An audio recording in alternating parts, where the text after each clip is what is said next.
اعوذ باللہ من الشیطان الرجیم بسم اللہ الرحمن الرحیم اللہم صل علی محمد وعلی آل محمد کما صلیت علی ابراہیم وعلی آل ابراہیم انک حمید مجید اللہم بارک علی محمد وعلی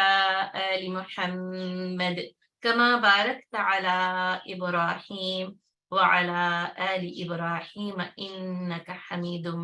مجید۔ سیرت النبی صلی اللہ علیہ وسلم کے ضمن میں ہم رحیق المختوم کا مطالعہ کر رہے ہیں اور نبی صلی اللہ علیہ وسلم پر درود و سلام کے ساتھ ہم اس مطالعے کا آغاز کرتے ہیں، اور در حقیقت بات یہی ہے کہ کی محمد سے وفا تو نے تو ہم تیرے ہیں، یہ جہاں چیز ہے کیا لوح و قلم تیرے ہیں۔ اور نبی صلی اللہ علیہ وسلم سے وفا کا حق یہ ہے کہ نبی صلی اللہ علیہ وسلم کے اخلاق کو اپنایا جائے، یعنی ان کے اوپر نا اپنے کردار کی بنیاد رکھی جائے۔ آج امت مسلمہ کا جو کردار ہے یا اس کا جو بیہیویئر ہے یا اس کا جو ایٹیٹیوڈ ہے، آپ اس کو کوئی بھی نام دیں، یعنی جو کہ اس کا کردار ہے وہ کیونکہ نبی صلی اللہ علیہ وسلم کے کردار کے سانچے میں ڈھلا ہوا نہیں ہے، اس لیے ہم یعنی ترقی سے دور ہیں۔ اقوام عالم یعنی جو ترقیاں کر رہے ہیں ہم ان سے بھی پیچھے ہیں۔ ہمارا یعنی ہماری عبادات، ہمارے معاملات اور ہمارے اخلاق سب کے سب جو ہے نا وہ متاثر ہو چکے ہیں، پست ہو چکے ہیں، یعنی ہم بس وہ پستی میں ہی گرتے چلے جا رہے ہیں۔ اور یعنی نبی صلی اللہ علیہ وسلم کو اخلاق کی وہ بلندی عطا کی گئی کہ دنیا میں کسی انسان کے پاس کردار کی وہ بلندی موجود نہیں ہے۔ تو ہم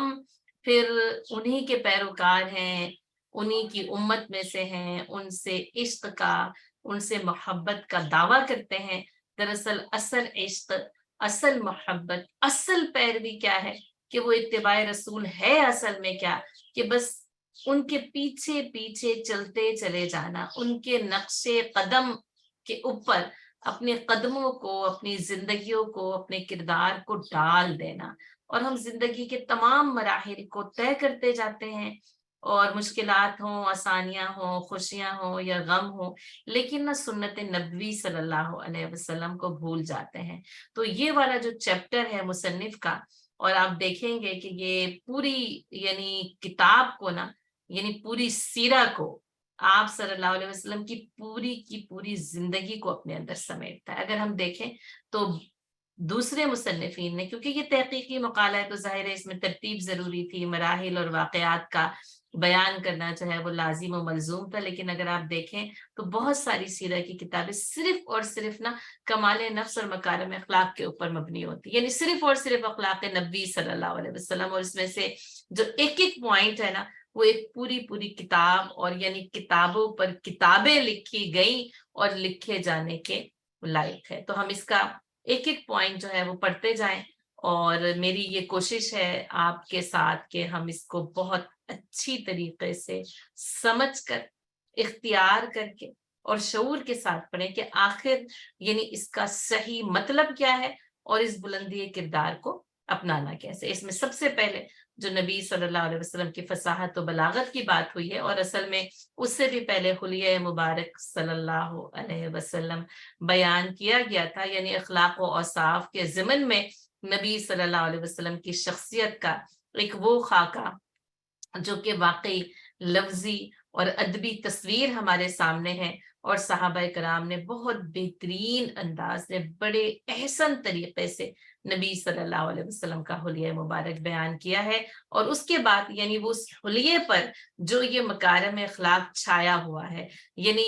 صورت اور سیرت، بس بات وہ یہ نا کہ تیری صورت، تیری سیرت، تیرا نقشہ، تیرا جلوہ، سب کچھ جو ہے وہ مکمل اور اکمل ہے۔ تو اس میں سب سے پہلی بات تھی کہ گفتگو، نبی صلی اللہ علیہ وسلم کی فصاحت و بلاغت کے اوپر بات ہوئی تھی، اور اس کے آگے یہ مضمون پھر آئے گا تو انشاءاللہ اس میں جو دوسرے انداز میں اس گفتگو کے بارے میں بیان کیا گیا ہے تو اس کے اندر جو ہے وہ ہم اس کو مزید پڑھیں گے۔ یہاں پر بات کیا تھی کہ جو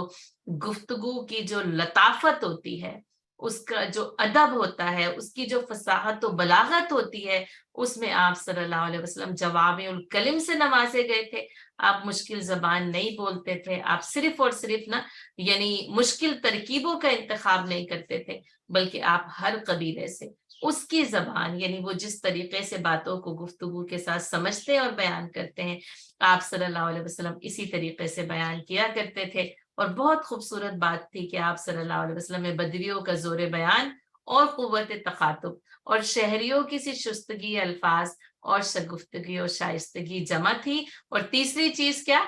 اور وحی الہی کی روشنی میں جب یہ کلام سنورا تو تصور نہیں کیا جا سکتا. اور آج بھی یعنی ادب، کتابیں، زبان جو ہے نا وہ اس کی لطافت کو بیان کرنے سے قاصر ہے. اور پھر 4 چیزوں کا ہوم ورک میرے لیے اور آپ کے لیے بہت اہم تھا: بردباری، قوت برداشت، قدرت پا کر گزر اور مشکلات پر صبر. میں سمجھتی ہوں ہم ہر لمحے نا، جیسے کہا نا کہ کوئی نہ کوئی لفظش اور کوئی نہ کوئی زبان کی بے احتیاطی نا، چاہے وہ حلم، بردباری، صبر، لیکن آپ صلی اللہ علیہ وسلم کی بلندی کردار کیا تھی؟ جتنی مخالفتیں اور ظلم و ستم بڑھتا چلا گیا، آپ صلی اللہ علیہ وسلم کے کردار کا یہ صبر اور حلم اسی قدر جو ہے نا وہ بڑھتا چلا گیا، بڑھتا چلا گیا اور بڑھتا چلا گیا. یعنی یہ You مشکلات can leave here. رکاوٹ بنی،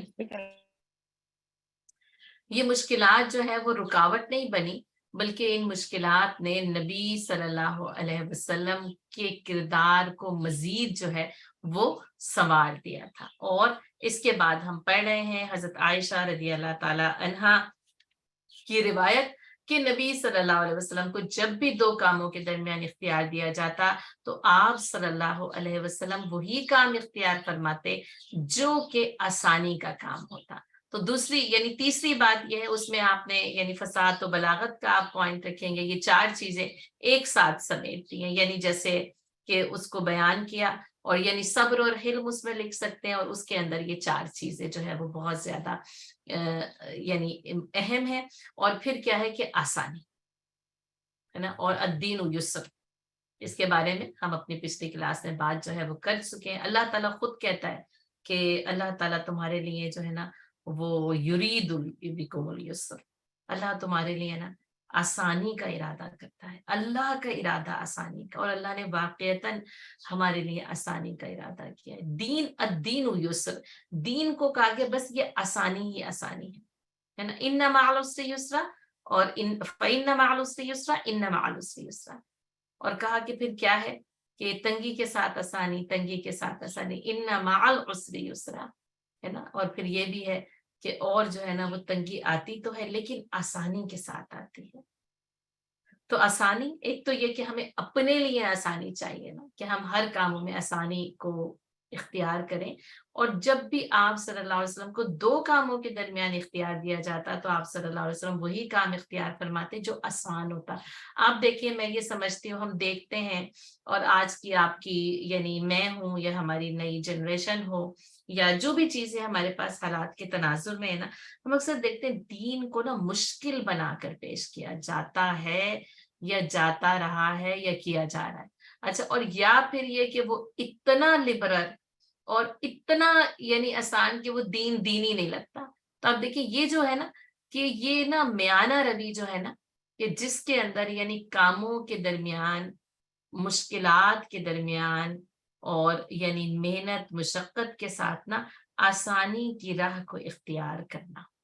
اچھا، اب کیا ہے، ایک اور انتہا یہ ہوتی ہے کہ جب آسانی کو اختیار کیا تو بس کسی چیز کی پرواہ نہ کی،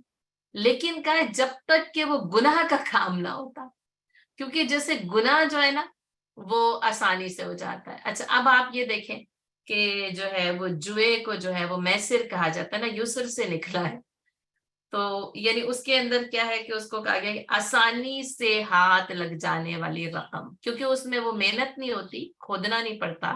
پہاڑوں کو سر نہیں کرنا پڑتا، مشکل گرمی آپ دیکھیں نہ تو وہ یعنی اس برستی ہوئی برف میں کام کرنا آسان ہے، نہ ہی اتنی شدید گرمی میں کام کرنا آسان ہوتا ہے. تو اسی لیے اس کو میسر یسر کہا جاتا ہے، آسانی کے ساتھ ہاتھ لگ جائے. تو اگر کیا ہے کہ آسانی اختیار کرنی ہے تو بس کہیں تو ٹھیک ہے، پھر اسی میسر کو اختیار کر لیا جائے. نہیں، بلکہ بات کیا ہے کہ جب تک کہ وہ گناہ کا کام نہ ہو. اگر گناہ کا کام ہوتا تو آپ صلی اللہ علیہ وسلم سب سے بڑھ کر اس سے دور رہتے، ہے نا. اب گناہ کا کام اور وہ آسان ہو تو اس کو اختیار کر لیا جائے، ایسا نہیں ہو سکتا. بلکہ اس کے بجائے کیا ہوگا کہ انہی کاموں میں جو کہ گناہ کے کام نہیں ہے، نیکی کے کاموں میں آسانی کو مد نظر رکھنا، آسانی کے ساتھ، اور دین کو آسان بنا کر پیش کرنا. اور ہماری اس نیو جنریشن کے لیے یہ خاص طور پر ضروری ہے. لیکن جب تک کہ وہ گناہ کا کام نہ، آپ گناہ کے کام کی اجازت انہیں نہیں دے سکتے، لیکن یہ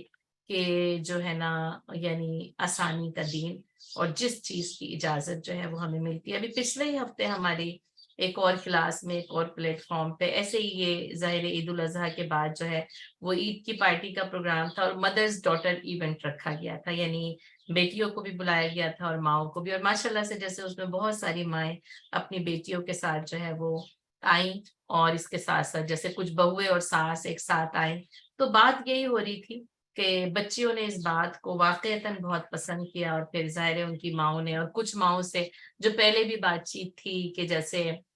کہ بھئی اب بچی کچھ کرنا چاہ رہی ہے، تو جیسے بچی بال کلر کرانا چاہ رہی ہے، تو اس نے مجھ سے کہا کہ نا آپ مجھ اس کو نا، وہ بچی آئی ہوئی تھی اس سے پہلے کسی پروگرام میں، اور اس کی ماں نے مجھے کہا کہ آپ نا اس کو سمجھائیں گے نا، بال کلر کرانا چاہتی ہے. اب خوبی یہ قسمت کے وہ سے واقعتاً میرے پاس لائیں کہ میں سمجھانا، میں نے کہا سمجھانے کی ضرورت اس کو نہیں ہے، سمجھانے کی ضرورت تمہیں ہے. تو اس نے کہا کہ یعنی کہ کیا مطلب؟ اس نے کہا کہ آپ تو وہ یعنی جو وہ کہہ رہی ہے آپ وہی کہہ رہی ہیں. میں نے کہا دیکھو جس چیز کی اجازت ملتی ہے نا اسلام میں، بچوں کو وہ کرنے دو، اور ہم ہر چیز کو ان کو منع کر کر کے نا، اور پھر کیا ہوتا ہے، یا تو وہ آپ سے دور ہوتے ہیں، اور یا شاید اگر آپ سے دور نہ ہو تو دین سے دور ہو جاتے ہیں. تو اس سے بہتر کہ آپ انہیں دین سے دور کر دیں، ان کو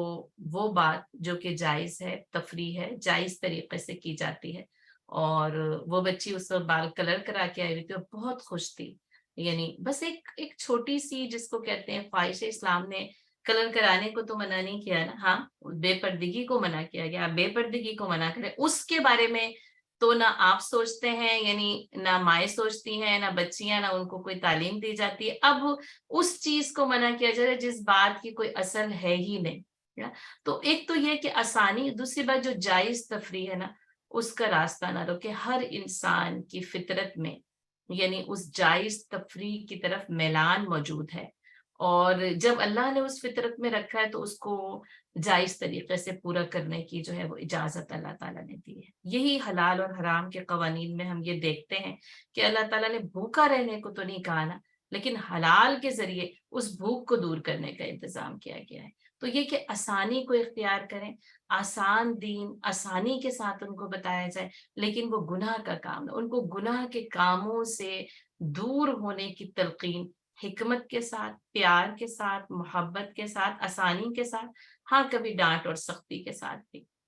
جس وقت جس چیز کی ضرورت ہے. لیکن آپ دین کو جب مشکل بنا کر ان کے سامنے پیش کرتے ہیں، وہ آپ ایسا ایک ڈراؤنا، ایک خوفناک حیولہ دین کا بچوں کی نظر میں سامنے کہ وہ سب سے زیادہ پھر دین سے دور رہنا چاہتے ہیں اور باقی چیزوں کے قریب تر ہوتے چلے جاتے ہیں. تو آپ صلی اللہ علیہ وسلم گناہ کے کام سے دور رہتے تھے، تو آپ صلی اللہ علیہ وسلم سب سے بڑھ کر اس سے دور رہتے، اور ہم نہ نیکی کے کاموں سے یعنی دور کر دیتے ہیں. اپنی یعنی اس یعنی سوچ صحیح نہیں ہوتی، ہمارا طریقہ کار درست نہیں ہوتا، ہمیں حکمت نہیں آتی، تو ہم گناہ کے کاموں کے ان کو قریب کر دیتے ہیں، اور نیکی اور آسانی کے کاموں سے ان کو دور کر دیتے ہیں. اور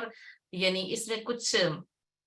قصور تو ماں باپ کا ہوگا، انڈیویجول کا ہوگا، کچھ قصور امت مسلمہ کا مجموعی حیثیت سے بھی ہے کہ یعنی علماء کرام یا امام یا بتانے والے نا مشکل دین لوگوں کو بتاتے ہیں. تو یہ وہ کام جو آسان ہوتا ہے، جو آسانی کے ساتھ جو ہے نا وہ کیا جا سکتا ہے. اور فی زمانہ تو مجھے لگتا ہے کہ ہر چیز میں یعنی بس لوگ آسانی ہی چاہتے ہیں، اور ہمارے دین نے ایک میانہ روی دی ہے، یہ یاد رکھیے گا. یعنی یہ کہ اب روزہ رکھنا مشکل تو ہوگا لیکن اس کو آسانی کے ساتھ جو ہے وہ بس صرف یعنی فرض کی حیثیت سے دے دیا گیا. اور پھر کوئی انسان نوافل میں پھر جتنی کثرت کرنا چاہے اور جتنی اس کے اندر وسعت اور آسانی ہو وہ اس کو کر سکتا ہے. اور پھر آپ صلی اللہ علیہ وسلم نے کبھی اپنے نفس کے لیے انتقام نہ لیا. البتہ اگر اللہ کی حرمت چاک کی جاتی تو آپ صلی اللہ علیہ وسلم اللہ کے لیے انتقام لیتے. ٹھیک ہے، تو یہاں پر جو ہے وہ چوتھی چیز کیا آپ لکھیں گے؟ انتقام. اور یہ کہ بدلہ، اور اس میں آپ یہ دیکھ لیں کہ الحرمات و قصاص، اور یا یہ کہ جو قصاص کا قانون ہے اس کے اندر یہ کہ آنکھ کے بدلے آنکھ، کان کے بدلے کان، ناک کے بدلے ناک کی اجازت دی گئی ہے. اجازت ہے نا. لیکن فمن عفی له من اخیہ شیء فاتباع بالمعروف واداء الیہ باحسان. لیکن اگر کوئی اپنے بھائی کو معاف کرنا چاہے تو وہ کرتے. تو معافی پسندیدہ ہے. خیر معافی ہمیں بعد میں اس کا جو ہے وہ آئے گا، لیکن یہاں پہ کیا ہے کہ کبھی اپنے نفس کے لیے انتقام نہیں لے. یعنی یہ کہ آپ صلی اللہ علیہ وسلم نے دین کے لیے نا جو ذاتی نفی کی ہے نا، اس کے اندر کیا ہے کہ آپ نے کبھی اپنے نفس کے لیے انتقام نہیں لیا ہے. اور آپ دیکھیں کہ 13 سال جو مکی دور ہے، اور رحیق المختوم ہی اس مکی دور کو ہمارے سامنے اتنی یعنی وضاحت کے ساتھ رکھتے ہیں نا. یعنی اگر دیکھیں تو یعنی جب پڑھتے ہیں تو اثر تو ہوتا ہے، دل ٹکڑے ٹکڑے ہوتا ہے. کیسے کیسے مراحل سے نبی صلی اللہ علیہ وسلم گزرے ہیں. اور آپ دیکھیں کہ کبھی اپنے نفس کے لیے انتقام نہیں لیا. ذاتی طور پر جو تکلیف بھی پہنچی آپ صلی اللہ علیہ وسلم نے اس کا کبھی بھی بدلہ نہیں لیا ہے. اور ظاہر ہے کہ پھر معافی کے ضمن میں ہی آئے گا. لیکن اگر آپ صلی اللہ علیہ وسلم معاف نہ کرتے تو آپ انتقام لے سکتے تھے. آپ حضرت زینب بنت محمد صلی اللہ علیہ وسلم اور رضی اللہ تعالی عنہ کی جو شہادت تھی، جو ان کے اوپر اونٹ کے اوپر جو حملہ تھا اور جس سے انہوں نے کتنی تکلیف پہنچائی، اس زخم میں ساری زندگی یعنی وہ زخم رشتہ رہا. اسی زخم کے باعث جو ہے وہ اللہ تعالیٰ کے پاس پہنچی. پریگننٹ تھی، حاملہ تھی، حمل ساقط ہوا، اونٹ سے نیچے گری، کتنی چوٹیں لگی ہوں گی، کتنی تکلیف پہنچی ہوگی. لیکن آپ صلی اللہ علیہ وسلم نے اس تیر چلانے والے کو، اس گرانے والے کو معاف کر دیا. انتقام نہیں لینا اور پھر اس کے بعد معاف کر دینا ہے نا. اسی طرح حضرت حمزہ رضی اللہ تعالیٰ عنہ کی شہادت کے ضمن بھی ہم دیکھتے ہیں، نہ صرف یہ کہ ہندا کو معاف کیا اور یہ کہ اس وحشی کو بھی معاف کر دیا. تو آپ سوچیں، انتقام نہیں لیا نا، ورنہ اگر انتقام لینا چاہتے تو انتقام لے سکتے، کیونکہ یہ ذاتی طور پر. اچھا اس میں پھر ظاہر ہے وہ دین کے معاملے میں وہ لوگ تکلیفیں اٹھا رہے ہیں، لیکن اس میں آپ صلی اللہ علیہ وسلم کی ذات اور آپ صلی اللہ علیہ وسلم کا رشتہ، پھر وہ جو کچرا کوڑا کرکٹ پھینکا جا رہا ہے، راستے میں کانٹے بچھائے جا رہے ہیں، باقاعدہ طور پر دست درازی کے ساتھ ایذا رسانی پہنچائی گئی ہے. طائف کے سفر میں دیکھ لیں یعنی کیسے وہ یعنی پتھروں کی بارش کی ہے نبی صلی اللہ علیہ وسلم پر. چاہتے تو آپ اپنی اس ایذا رسانی کا انتقام لے سکتے تھے، لیکن آپ نے کبھی اپنے نفس کے لیے انتقام نہیں لیا. تو جیسے مجھے اور آپ کو یہ سوچنا چاہیے کہ یعنی جب ہم اگر کسی چیز کی ذاتی بات ہے، ہم تو کوئی ایک جملے کا نا جواب نہیں رکھتے اپنے پاس، ہم اسی وقت لوٹاتے ہیں اس کو. اینٹ کا جواب پتھر سے دینا یعنی ہمارا معمول ہے. ہم ببانگے دہل کہتے ہیں کہ اس نے مجھے ایک سنائی نا، میں نے اس کو 10 سنائی ہیں. اور وہ کیا یاد کرے گی کہ کس سے پالا پڑا تھا، اس نے مجھ سے بات کی تھی نا. آپ نے کبھی آپ صلی اللہ علیہ وسلم نے اپنے نفس کے لیے انتقام نہیں لیا. اچھا یہ جو نفس ہے نا، یہ یعنی سب سے زیادہ موزور جانور ہے. پھر وہی کہ کہا کہ نفس ایک ایسا بے لگام یعنی جانور ہے، جب تک اس کی لگامیں نہ ڈالی جائے نا تو یہ سرپٹ دوڑتا ہے، یہ سب سے زیادہ سرکش ہے. تو یہ نفس نہ فوری طور پر یعنی رد عمل کے لیے یا پھر انتقام کے لیے نا فوری طور پر جیسے یہ مشتعل ہو جاتا ہے. تو اب بات وہی ہے کہ یہ ضبط نفسی تو ہے اصل میں. یہ جو کمال نفس ہے نا، تو اس کو یعنی پہلے ضبط نفس، پھر اس ضبط نفس کی وجہ سے انسان اس کمال نفس کو پہنچتا ہے. تو یہ جو کمال نفس ہے نا، دراصل اپنی ذات پر جو کنٹرول ہے نا، یہ ہے کہ جب تک ضبط نفس نہیں ہوگا کمال نفس تک نہیں پہنچا جا سکتا. اور آپ صلی اللہ علیہ وسلم اسی لیے کمال نفس تک پہنچے کہ ضبط نفس کمال کا تھا، ہے نا. اور وہ کیا ہے کہ کبھی اپنے نفس کے لیے انتقام نہیں لے کسی سے، یعنی کوئی جو ہے وہ بدلہ نبی صلی اللہ علیہ وسلم نے نہیں لیا. لیکن اس کا دوسرا جو حصہ ہے نا وہ کیا ہے، البتہ اگر اللہ کی حرمت چاہ کی جاتی تو آپ صلی اللہ علیہ وسلم اللہ کے لیے انتقام لیتے، اللہ کی حدود میں، پھر اس کے اندر کوئی معافی نہیں ہے. اچھا اس میں بھی طریقہ کیا تھا کہ میرے پاس جو ہے نا یہ معاملہ نہ لے کر آتے، اگر آپس میں طے کر لیتے تو بس کافی تھا. لیکن جب معاملہ یعنی امیر کے پاس آ جائے، نبی صلی اللہ علیہ وسلم کے پاس آ جائے اور اس میں اللہ کی حرمت چاک ہو تو پھر پتھر برسانے پڑیں تو پھر پتھر برسائے جائیں گے، گردن قلم کرنی پڑے تو گردن قلم کی جائے گی، اور اگر ہاتھ کو کاٹنا پڑے تو ہاتھ کاٹا جائے گا. تو اس ضمن میں پھر ہمارے پاس جو واقعات ہیں وہ ایسے ہی ہیں کہ اگر فاطمہ بنت محمد بھی چوری کرتی رضی اللہ تعالی عنہا اور صلی اللہ علیہ وسلم تو اس کا بھی ہاتھ کاٹ دیا جاتا. اللہ کی حرمت چاک کی جائے تو پھر وہ عدل و انصاف کی تلوار وہ صرف یہ نہیں کہ کسی اور، بلکہ یہ کہ یعنی جب وہ مخزومی فاطمہ یعنی مخزوم کی عورت فاطمہ نے چوری کی اور جب اس کا ہاتھ کاٹے جانے کا جو ہے وہ وقت آیا تو لوگوں نے باقاعدہ طور پر سفارش کے طور پر جو ہے نا وہ بھیجا ہے کہ آپ صلی اللہ علیہ وسلم کو کیسے جو ہے وہ روکا جا سکتا ہے. اور آپ صلی اللہ علیہ وسلم نے اس وقت یہ تاریخ ساز الفاظ کہے تھے کہ اگر فاطمہ رضی اللہ تعالی عنہا بنت محمد صلی اللہ علیہ وسلم بھی چوری کرتی تو اس کا ہاتھ بھی کاٹا جاتا. اور اسی لیے تو بنی اسرائیل یا تم سے پہلے کی قومیں یا اہل کتاب تباہ و برباد ہلاک ہوئے کہ جب ان کی امت کا کوئی یعنی امیر یا زی جہاں یا زی مال جو ہے وہ غلط کام کرتا تو وہ اس کو سزا نہ دیتے اور اس کو کسی اور طریقے سے ٹال دیتے، اور اگر کوئی کمزور، کوئی غریب یا غلام کوئی برا کام کرتا تو اس کو پوری سزا دیتے تھے. تو اللہ کی حرمت جب چاک کی جائے تو آپ صلی اللہ علیہ وسلم اللہ کے لیے انتقام لیتے تھے. تو اس لیے جب ہم دیکھتے ہیں کہ نبی صلی اللہ علیہ وسلم کا میدان جہاد میں نکلنا اور تلوار اٹھانا وہ اللہ کے لیے انتقام لینا، کہ نفس کے لیے تو یعنی کسی چیز کا التزام نہ کیا کہ اس کے لیے اپنی جان کے لیے کسی چیز کا انتقام لیا جائے، لیکن اللہ کے انتقام کے لیے پھر غزوات میں آپ صلی اللہ علیہ وسلم کا نکلنا اور تلواروں کو چلانا، اور یہ کہ اگر کسی سزا کا نفاذ ہے یا کسی کو کسی بھی مسئلے کے حل کے لیے کسی کفارے کے طور پر کسی سزا کے طور پر کسی چیز کو بتانا تو اللہ کی حرمت چاک کیے جانے پر پھر وہ انتقاماً جو کچھ بھی ہے پھر وہ جائز بھی ہے، حلال بھی ہے، اور اس کو ہی جو ہے وہ کیا جا سکتا ہے. تو اگر آپ دیکھیں تو معاشرے کے ہر شخص کے پاس اگر یہ یعنی یہ جو کردار کی روشنی ہے نا اگر یہ یعنی پھیل جائے نا، یعنی اس کی کرنیں اگر معاشرے کے ہر شخص پہ پڑ جائیں کہ ہم اپنے نفس کے لیے انتقام نہ لینے، اور کم از کم میں کہتی ہوں کہ یہ اس وقت ہمارے پاس جو ہے وہ 24 پارٹیسپینٹس ہیں نا، جو کہ مشین جو عدد بتا رہی ہے، اور ظاہر ہے وہ کہتے ہیں کہ مشینیں جھوٹ نہیں بولتی. تو بہرحال تو 24 کے پاس اگر یہ روشنی پڑ جائے نا کہ وہ اپنے نفس کے لیے انتقام نہ لیں، اس پلیٹ فارم پر یہ 24 موجود ہوں، یہ 24 جگہوں پر جائیں اور ان جگہوں پر ان کا کردار یہ ہو، تو پھر آپ دیکھیں کہ معاشرے کی فضا کس قدر یعنی خوشگوار ہو جائے گی، محبت سے بھر جائے گی. اور جیسا کہ نبی صلی اللہ علیہ وسلم کی یعنی روشنی سے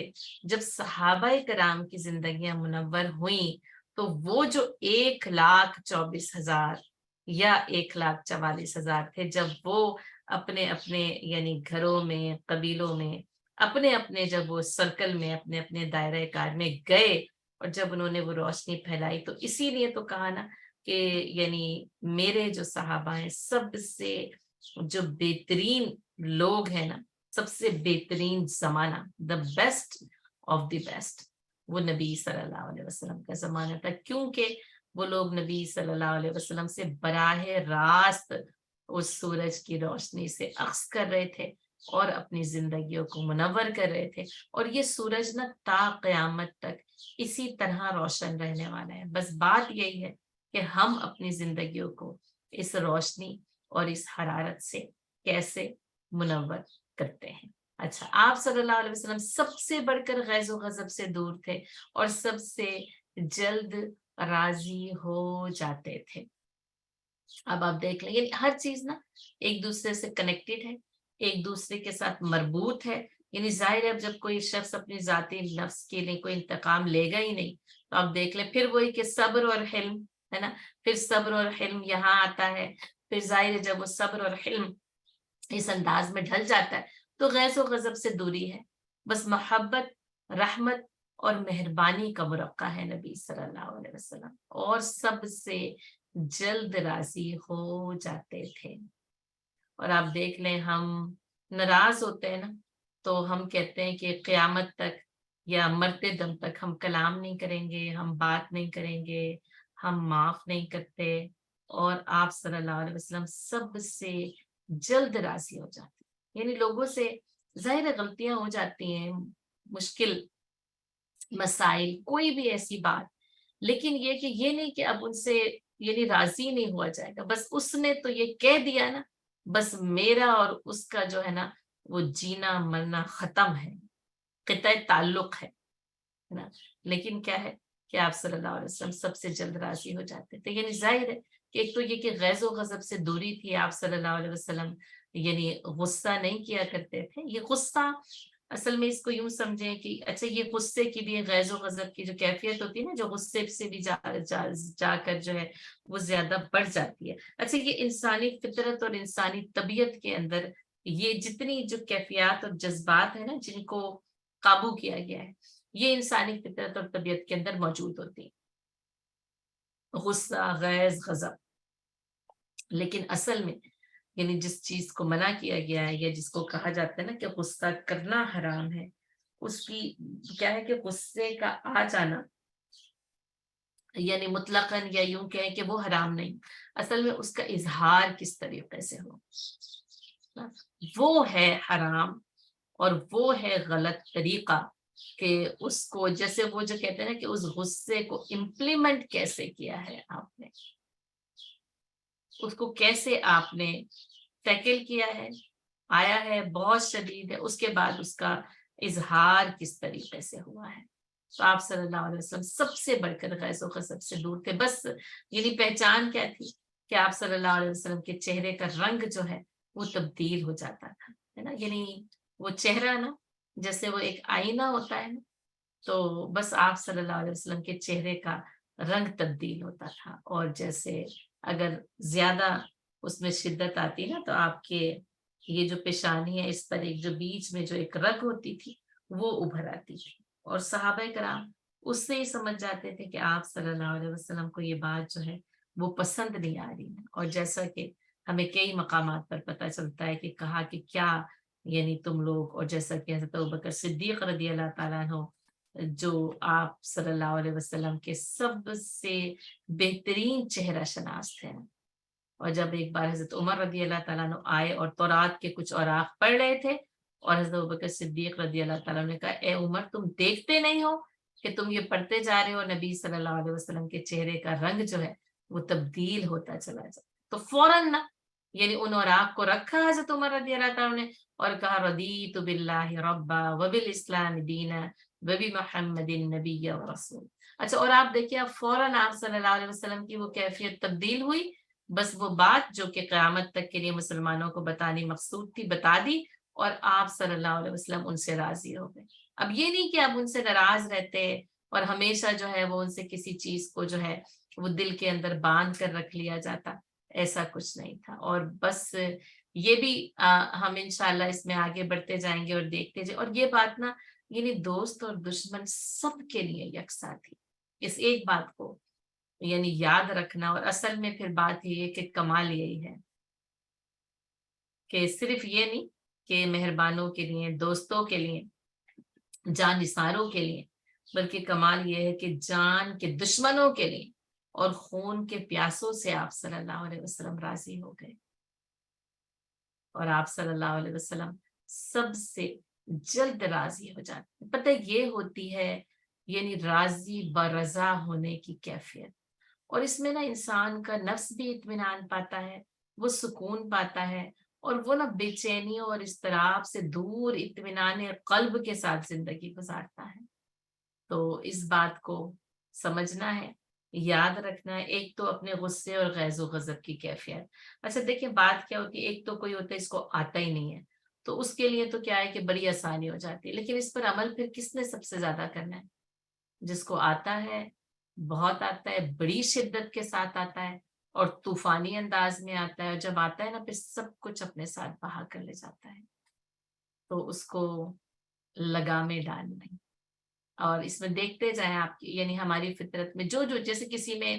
یعنی وہ جلد بازی ہے، صبر نہیں ہے، تو اس نے پھر صبر کو اپنانا ہے۔ کوئی مشکل کو اختیار کرتا ہے تو اس نے آسانی کو اختیار کرنا ہے۔ کوئی بس ہر وقت وہ ایک انتقامی کیفیت میں ہوتا ہے تو اس نے اس کو دور کرنا ہے۔ کوئی غیظ و غضب اور غصے کی کیفیت میں ہمیشہ یا اکثر آ جاتا ہے، اس نے اس کو ٹھیک کرنا ہے۔ یاد رکھیے گا یعنی جس کے پاس نا جس اس کردار کی کمی موجود ہے، اس نے اس کے اوپر کام کرنا ہے۔ اور یعنی اگر کلیکٹیولی دیکھیں، اگر مجموعی طور پر دیکھیں، تو ہم سب نے یعنی اپنے آپ کو نا ان چیزوں کے تناظر میں دیکھتے ہوئے ہم نے اپنے کردار کو جو ہے وہ درست کرنا ہے، اس کی اصلاح کرنی ہے، اور اس کردار کو روشن اور منور کرنا ہے۔ اس کے بعد کا جو ٹاپک ہے نا وہ ہے جود و کرم یا جود و سخا بھی لکھا گیا، اور اس کے اندر جو ہے وہ ایک سب سے ایک خوبصورت بات کیا ہے کہ یعنی صحابہ کرام نے فرمایا اجود الناس، آپ صلی اللہ علیہ وسلم تمام لوگوں میں سب سے زیادہ بڑھ کر سخی تھے، ہے نا۔ اچھا یہ جو جود ہے سے کہا نا، اسی سے نا یعنی تجوید نکلا ہے، اسی سے اجود نکلا ہے، اسی سے نام جواد رکھا جاتا ہے۔ اجود آپ کو پتا ہے کہ مبالغے کا جو ہے وہ صیغہ ہے۔ اچھا یہ حضرت انس بن مالک رضی اللہ تعالیٰ عنہ کا قول ہے کہ کان اجود الناس۔ اچھا اب یہ والی جو روایت ہے اس میں انہوں نے 3 باتوں کو بیان کیا، یعنی نبی صلی اللہ علیہ وسلم کے کردار کو بیان کرتے ہوئے وہ یہ کہتے ہیں کہ کان احسن الناس، کہ یعنی آپ سب سے بہتر اور عمدہ تھے۔ اب یہ صورت اور سیرت دونوں کی بات ہو رہی ہے۔ وَكَانَ أَجْوَدُ النَّاسِ، اور یعنی آپ صلی اللہ علیہ وسلم سب سے زیادہ جو ہے وہ سخی تھے۔ اور وَكَانَ أَشْجَعُ النَّاسِ، اور آپ صلی اللہ علیہ وسلم لوگوں میں سب سے زیادہ شجاع یعنی کہ بہادر تھے۔ ٹھیک ہے، تو یہاں پر کیا ہے؟ جود و کرم ہے نا، اور یہ جو ہے وہ مسلم کی حدیث ہے جس میں حضرت انس بن مالک رضی اللہ تعالیٰ عنہ کی یہ روایت جو ہے وہ موجود ہے۔ تو جود و کرم کا وصف ایسا تھا کہ اس کا اندازہ ہی نہیں کیا جا سکتا۔ آپ صلی اللہ علیہ وسلم اس شخص کی طرح بخشش و نوازش فرماتے تھے جسے فقر کا اندیشہ ہی نہ ہو۔ ابن عباس رضی اللہ عنہما کا بیان ہے کہ نبی صلی اللہ علیہ وسلم سب سے بڑھ کر پیکر جود و سخا تھے، اور آپ صلی اللہ علیہ وسلم کا دریائے سخاوت رمضان میں اس وقت زیادہ جوش پر ہوتا جب حضرت جبرائیل علیہ السلام آپ صلی اللہ علیہ وسلم سے ملاقات فرماتے، اور حضرت جبرائیل علیہ السلام رمضان میں آپ صلی اللہ علیہ وسلم سے ہر رات ملاقات فرماتے اور قرآن کا دور کراتے۔ پس رسول اللہ صلی اللہ علیہ وسلم خیر کی سخاوت میں خزائن رحمت سے مالا مال کر کے بھیجی ہوئی ہوا سے بھی زیادہ پیش ہوتے تھے۔ حضرت جابر رضی اللہ تعالیٰ عنہ کا ارشاد ہے کہ ایسا کبھی نہ ہوا کہ آپ صلی اللہ علیہ وسلم سے کوئی چیز مانگی گئی ہو اور آپ صلی اللہ علیہ وسلم نے نہیں کہہ دیا ہو۔ یہ جو اجود الناس ہے نا وہ کیا کہ ایسا کبھی نہیں ہوا کہ یعنی آپ صلی اللہ علیہ وسلم سے کوئی چیز مانگی گئی ہو اور آپ صلی اللہ علیہ وسلم نے نہیں کر دیا، اور وہ مشہور جو ہے وہ بات کہ اس نے آپ صلی اللہ علیہ وسلم کی یعنی قمیض اور کرتا ہی مانگا، اور آپ صلی اللہ علیہ وسلم نے یعنی وہ کرتا جسم سے اتار کر اس شخص کو دے دیا، اور آپ صلی اللہ علیہ وسلم یعنی بغیر کرتے کے گھر میں واپس چلے گئے۔ اور پھر لوگوں نے اس پر لعن طعن کی کہ کیا تمہیں یعنی نظر نہیں آ رہا، ظاہر ہے کہ، اور یہ بھی ہے کہ آپ صلی اللہ علیہ وسلم کے پاس اس وقت جو ہے وہ دوسرا کرتا موجود نہیں تھا۔ اچھا، اس شخص نے بھی بڑی خوبصورت بات کی، اس نے کہا میں چاہتا تھا میں اس کرتے میں دفنایا جاؤں۔ تو بات یہ ہے کہ جیسے دونوں طرف ہی نا ایک الگ ہی معاملہ تھا۔ ایک دفعہ آپ صلی اللہ علیہ وسلم سے انصار نے کچھ مانگا، آپ صلی اللہ علیہ وسلم نے دے دیا، جیسے انہیں دے دیا، پھر انہوں نے مانگا، پھر آپ صلی اللہ علیہ وسلم نے دیا، اور جب تک یعنی دیتے رہے یہاں تک کہ آپ صلی اللہ علیہ وسلم کے پاس نا کچھ بھی باقی نہ رہا، وہ لوگ پھر مانگنے کے لیے آئے۔ آپ صلی اللہ علیہ وسلم نے فرمایا کہ یعنی جو کچھ میرے پاس تھا نا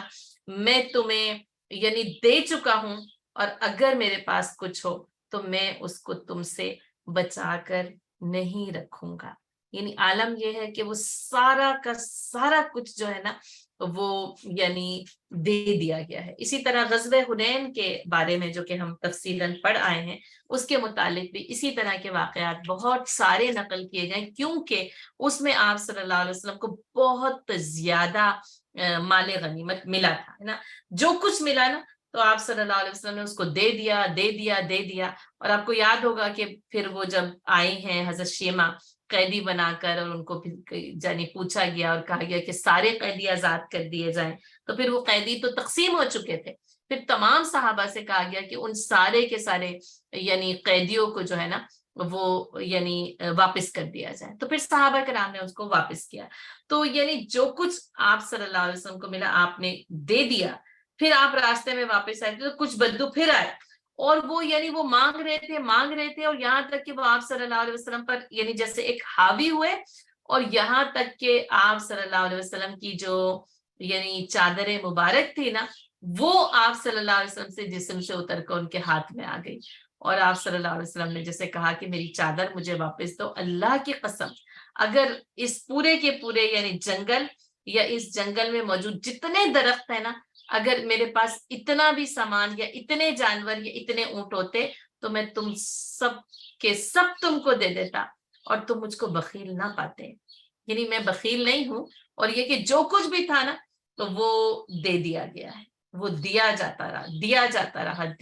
رہا، اور آپ صلی اللہ علیہ وسلم نے تمام عمر کسی کے سوال پر نہیں کیا۔ اور آپ صلی اللہ علیہ وسلم کی ایک بڑی خوبصورت حدیث ہے، اور اسی کی بنا پر بھی آپ صلی اللہ علیہ وسلم کا جو ایک نام ہے وہ قاسم ہے۔ ایک تو آپ کی کنیت ہے ابو القاسم، ٹھیک ہے، وہ الگ ہے، لیکن آپ صلی اللہ علیہ وسلم کی ایک صفت جو کہ آپ صلی اللہ علیہ وسلم کے اسما کے طور پر ذکر کی جاتی ہے وہ بھی قاسم ہے، اور اس کا مطلب کیا ہوتا ہے؟ یعنی تقسیم کرنے والا، ٹھیک ہے۔ قاسم کا مطلب ایک قسم کھانے والے کے اعتبار سے، قسم سے فاعل کے وزن پر، لیکن ایک اس کا مطلب کیا ہوتا ہے کہ تقسیم کرنے والا۔ تو آپ صلی اللہ علیہ وسلم نے فرمایا انما انا قاسم، اور میں صرف تقسیم کرنے والا ہوں، وخازن واللہ یعطی، اور میں خازن ہوں، اور واللہ یعطی، اور دیتا تو اللہ تعالیٰ ہے۔ یہ بخاری کی حدیث ہے نا، یہ اللہ دیتا ہے اور میں صرف اور صرف اس میں سے جو ہے نا وہ تقسیم کر دیتا ہوں۔ اسی طرح ایک شخص نبی صلی اللہ علیہ وسلم کی خدمت میں جب آیا اور آپ صلی اللہ علیہ وسلم سے اس نے مانگا اور دیکھا کہ بکریوں کا نا یعنی ریوڑ کے ریوڑ تھے، تو اس نے کہا مجھے پورا دے دیں۔ آپ صلی اللہ علیہ وسلم نے اسے پورا کا پورا بکریوں کا ریوڑ دے دیا۔ وہ اپنے قبیلے کہا اور اس نے جا کر کہا کہ ان کے پاس جاؤ اور اسلام قبول کرو، کیونکہ وہ اتنے سخی ہیں کہ جب وہ دیتے ہیں نا تو مفلس ہونے کی پرواہ نہیں کرتے۔ تو ایسے ایسے یعنی واقعات ہیں، اور اسی طرح آپ صلی اللہ علیہ وسلم دینے کو پسند کرتے تھے۔ آپ صلی اللہ علیہ وسلم لوگوں کے ساتھ مل کر جو ہے نا وہ کھانے کو پسند کرتے تھے، اور غزوہ خندق کے موقع پر مشہور واقعہ ہے کہ وہ ایک معمولی سا یعنی ایک چھوٹا سا وہ بکری کا بچہ، اور پھر اس کے ساتھ وہ چند روٹیاں، اور جب دعوت دی گئی تو آپ صلی اللہ علیہ وسلم پوری کی پوری فوج اور لشکر کو لے کر اس دعوت اور کھانے کے مقام پر پہنچے، اور پھر برکت سے جو ہے وہ تمام لوگوں نے اس کو جو ہے وہ پیٹ بھر کر جو ہے وہ کھایا۔ اور آپ صلی اللہ علیہ وسلم کا ایک معمول یہ بھی کہ آپ صلی اللہ علیہ وسلم جیسے معمولی چیزوں میں بھی نا لوگوں کو جو ہے وہ شریک کیا کرتے تھے، یعنی ان کے ساتھ مل کر جو ہے وہ اس کو استعمال کیا کرتے تھے۔ اور یہ بھی کہ آپ صلی اللہ علیہ وسلم نے فرمایا اللہ کی قسم اگر احد کا پہاڑ میرے لیے سونا بن جائے تو میں یہ کبھی پسند نہیں کروں گا کہ وہ 3 راتیں گزریں اور اس میں سے کچھ میرے پاس موجود ہوں،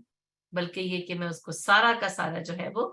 تقسیم کر دوں گا۔ ہاں لیکن یہ کہ کچھ چیز اگر قرض وغیرہ کی ادائیگی ہو تو وہ اس میں سے اس قرض کی ادائیگی جو ہے وہ ہو جائے۔ اور اسی طریقے سے واقعات یعنی بے شمار ہیں، اور کہا جاتا ہے کہ ایک دفعہ بحرین سے جو ہے نا وہ آیا مال، اور وہ اتنا اتنا اتنا تھا کہ اس سے پہلے کبھی جو ہے نا وہ مدینے میں آیا نہیں تھا، اور آپ صلی اللہ علیہ وسلم نے اس کو مسجد نبی کے صحن میں رکھوایا۔ پھر آپ صلی اللہ علیہ وسلم آئے اور آپ نے یعنی نماز ادا کی، اور اس کے بعد آپ نے اس کو تقسیم کرنا شروع کیا، اور جو آتا آپ اس کو دیتے جاتے وہ لیتا جاتا، یہاں تک کہ یعنی حضرت عباس رضی اللہ تعالیٰ عنہ، اور جیسا کہ وہ مشہور تاجر تھے، اور پھر آپ کو پتہ ہی ہے کہ سب سے پہلے جس سود کو باطل قرار دیا گیا وہ حضرت عباس رضی اللہ تعالیٰ عنہ کا ہی سود ہے، کیونکہ وہ تجارت اسی طریقے سے کیا کرتے تھے۔ تو یہ کہ پھر ظاہر ہے کہ وہ پھر اسلام قبول کرتے ہیں، اور ان کے پاس تو وہ آئے اور ان کو اتنا دیا جیسے وہ لوگ نا چادروں میں سونا اور چیزیں بھر بھر کے لے کے جا رہے تھے نا، اور جیسے ان کو اتنا دیا کہ وہ یعنی لے کر اس کو جا نہیں سکتے تھے، یعنی اس سے وہ چل نہیں سکتے تھے، وہ اتنا یعنی سونے کا اتنا وزن ہو، آپ سوچیں یعنی جو بھی چیزیں تھیں۔ اور اسی طرح لوگ بھی اس کو چادر میں لپیٹ کرنا بھر بھر کے لے کے جا رہے تھے، اور سب کچھ اس میں سے ایک ذرہ بھی باقی نہ رہا۔ اور جب کچھ نہ رہا تو آپ صلی اللہ علیہ وسلم بالکل خالی ہاتھ جو ہے وہ اٹھ کر کھڑے ہوئے، اور وہاں سے جو ہے نا وہ چلتی ہے۔ اور یہ ہے آپ صلی اللہ علیہ وسلم کے اجود الناس ہونے کی کیفیت۔ اس میں بھی اپنی ذات کے لیے اور اپنے اہل و عیال کے لیے آپ صلی اللہ علیہ وسلم نے نہ کچھ رکھا نہ کچھ بچایا، بلکہ یہی تھا کہ مجھے دنیا سے کیا مطلب، یعنی مجھے دنیا سے کیا غرض، مجھے دنیا سے کیا مطلب، میں تو ایک دنیا کا ایک مسافر ہوں۔ آپ صلی اللہ علیہ وسلم نے مسافر بن کر مسافرت کی طرح ہی زندگی گزاری، لیکن سخاوت کے ساتھ گزاری۔ اور آپ صلی اللہ علیہ وسلم کی سخاوت جو کہ اجود الناس ہونے کے نام سے جو ہے وہ معروف ہے، اور وہ بھی نا رمضان المبارک میں خاص طور پر طوفانی ہواؤں کی مانند ہوتی تھی۔ تو یہاں پر پھر بخیلی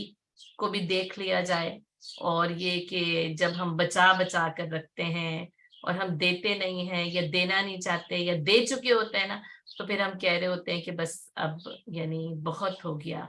اور بس اتنا ہی کافی ہے۔ لیکن نبی صلی اللہ علیہ وسلم کا یہ وصف نا ہماری کنجوسی اور بخیلی کو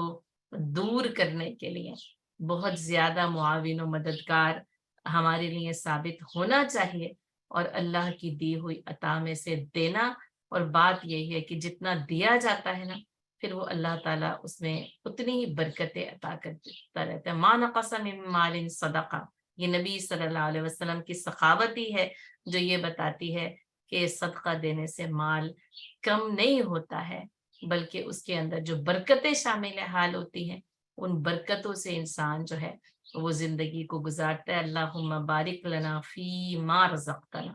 اللہم بارک لنا فی ما آتیتنا۔ اور اللہ تعالیٰ مجھے اور آپ کو بھی سخاوت کا یہ وصف، اچھا یہ پھر یہ بھی یاد رہنا کہ ایک تو مال سے ہے، اور دوسرے یہ کہ وہ عطائیں جو کہ معافی کی بھی ہیں، محبت کی بھی ہیں، رحم دلی کی بھی ہیں، یعنی آپ صلی اللہ علیہ وسلم کا جو دامن تھا نا وہ وسیع تھا، اور اس کے پاس جو آتا تھا وہ مالا مال ہو کر جاتا تھا۔ اللہ تعالیٰ ہمارے دسترخوان کو، ہمارے رزق کو اور ہمارے دامن کو وسیع کرے، آمین یا